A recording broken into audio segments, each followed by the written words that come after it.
My friends, hello. It's time for a quarterly update. It seems way too early for a quarterly update. Like, the fact that 3 months has already gone by seems just wild. I'm a little bit crooked.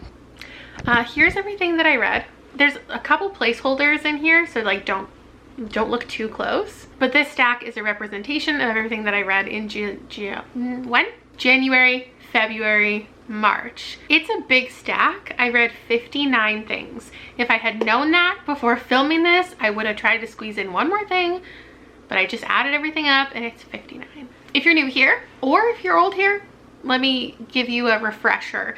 Every 3 months I do a quarterly update where I talk about my favorites of the quarter or the season, and I give you some stats.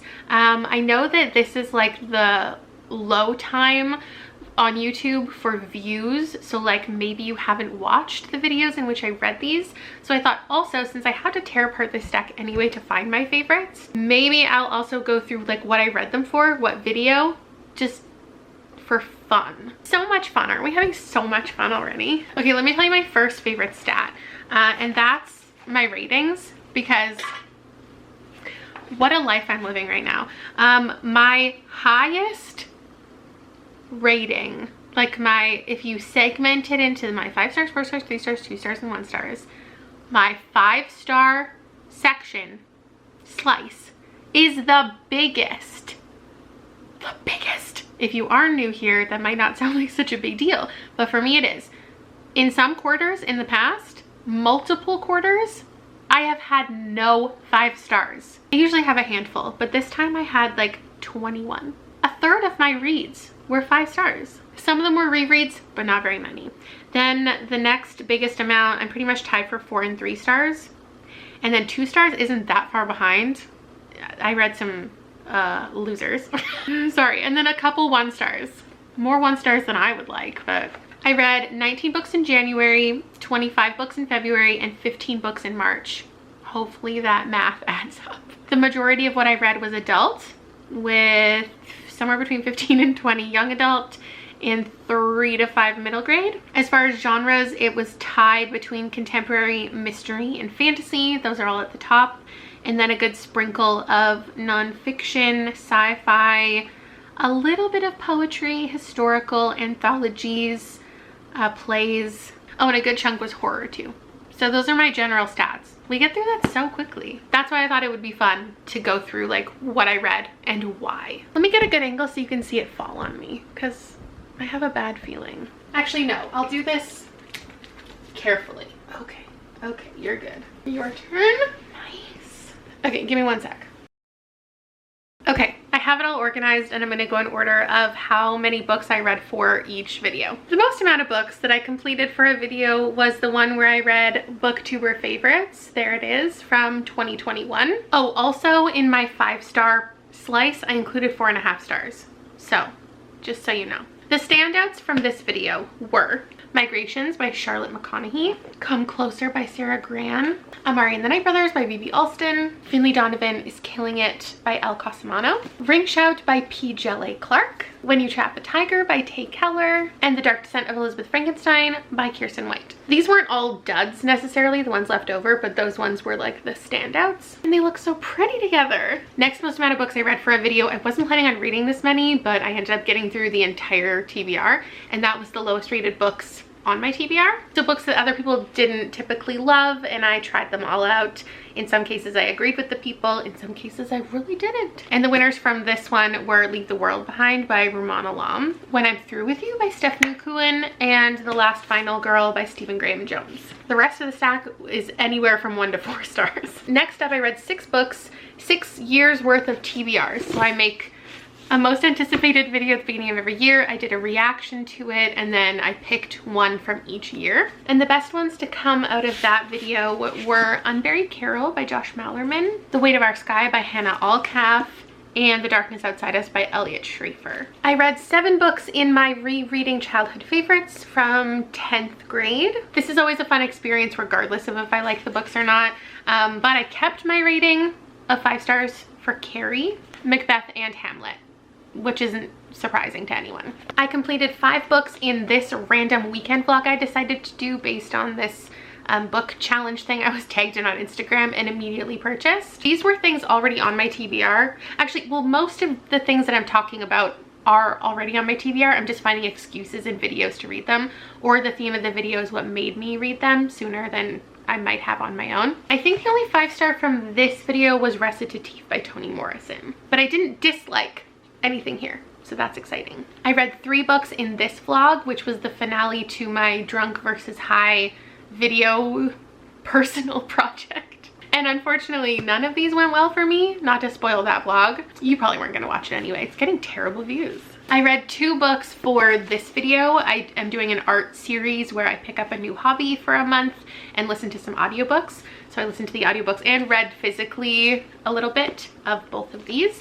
The standout winner was definitely The New Age of Empire by Kinde Andrews. Although I gave this 4 stars, so standout might not be the right word. I also read 2 books for a video on someone else's channel. So if that's up yet, I will link to it. And these were both 5 stars. Death in Her Hands by Atissa Moshfegh and Other Words for Smoke by Sarah Maria Griffin. Oh my gosh, you know what I just realized? I have read 60 books, because in this video where Wordle chooses my TBR, I read Sugar Run, S-U-G-A-R, but then I also read another book with something in the title, Wreck? I think it was Wreck? I don't remember, but I read this. I just didn't put it on my Goodreads or include it in my wrap-up. But let's count it. I read 60 things. Oh, and I didn't like them. Either of them. Okay, and then not specifically for videos, but for my book club, I read these 2 books and gave them each 2.5 stars. So my book club's not going well. And then just on my own time, I have a stack of things that I read, and I don't think I vlogged. And my top favorites from just general reading is Where the Drowned Girls Go by Seanan McGuire, Sorrowland by River Solomon, and then I think Ophelia After All was a 4.5. So this is the 20+ books that I gave 4.5 or 5 stars over the last quarter that I have to choose between to pick my top 5. I actually don't think many of these are going to be surprising to you. I think these are ones you would probably guess, mostly because a few of them are the weird ones. Let's start with the nonfiction. In the 5th spot is The New Age of Empire by Kinde Andrews. How Racism and Colonialism Still Rule the World.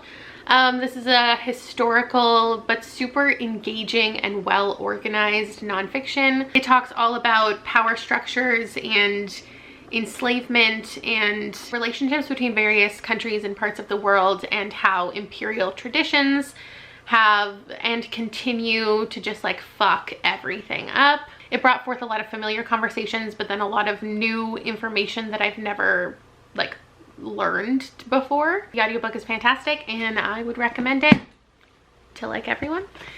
In the 4th spot, let's do Finlay Donovan Is Killing It. This, I was like trying to decide, should it be in my top favorites? Is this going to be in my favorites of the year? I don't know, but I feel like this has impacted me as a reader in a way that I have to recognize, because I traditionally like a really dark thriller. I like twists. I'm down for gratuitous content, you know, graphic violence, dark shit is what I'm into. And this is more of like, there's still murder involved, but it's more of a light, cozy crime book, and I didn't think that this is something that I could like, and I don't think this is something that I would have liked a couple years ago. And I'm just really interested to see how this changes my reading going forward and the things that I could potentially pick up and enjoy in the future. So Finlay Donovan is a ridiculous character who finds herself in all of these hijinks. Somebody thinks that she is a hit woman because she's talking about the novel she's writing, which involves murder, and she's talking about how to kill someone off. And someone proposes a job to her and she tries to get out of it, but a lot of things go down. It gets wild. There are some side characters who are some of my favorites of all time, and it was just a really fun, stupid experience. So good times. On a very different note, in my 3rd position is Sorrowland by River Solomon, which is a bleak kind of story about a woman escaping a community with her children. They go to live in the forest for a while and survive. It's this kind of surreal experience where this woman has growths on her body.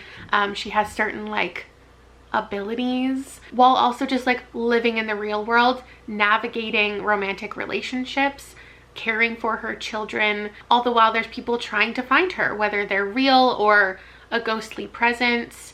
It's a very haunting, strange book. I would actually weirdly recommend reading these in tandem.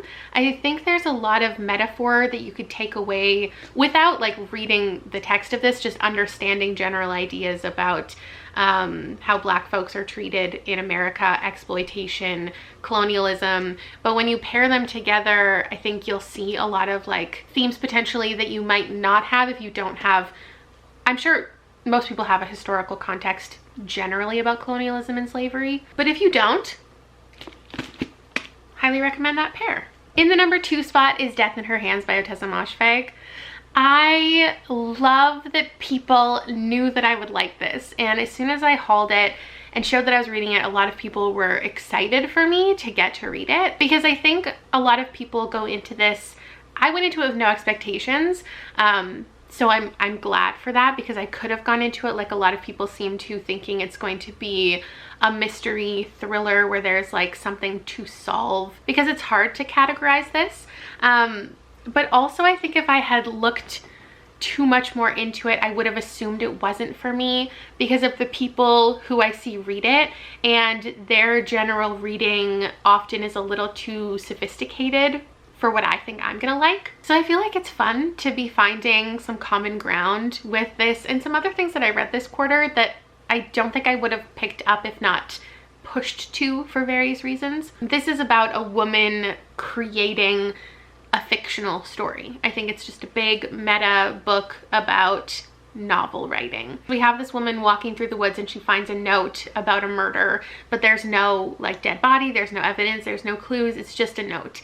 And she ends up creating this entire fictional world, including fictional characters who she's decided knew this woman, killed this woman. She builds these scenarios this woman might have encountered. She's just pondering for 300 pages what happened to this woman. It's just about creating your own world, your own reality. It's about like, it's escapism. It's about secret keeping, like even keeping things from yourself, because that's just a safer way to live. It was such a good time. Also recommend the audiobook for that. And the number 1 spot goes to Leave the World Behind by Rumaan Alam, which is such a great thing to have happened, because I read this in a video where I was reading the lowest rated books. So the fact that this ended up not only being 5 stars, but one of my favorite books of the year, at least so far, like what a moment. So Leave the World Behind is about the apocalypse,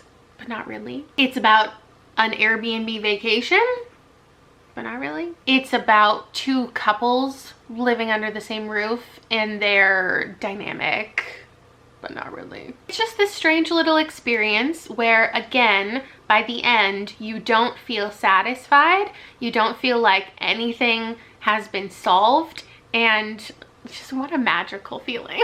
You are just reading about this family staying at a house and the super mundane activities that they're up to, napping by the pool, tying their shoes, getting groceries. And then the couple who owns the house comes to the door and they're like, the world's ending, the power's out, like we need to come back into the home. And it creates some tension between them.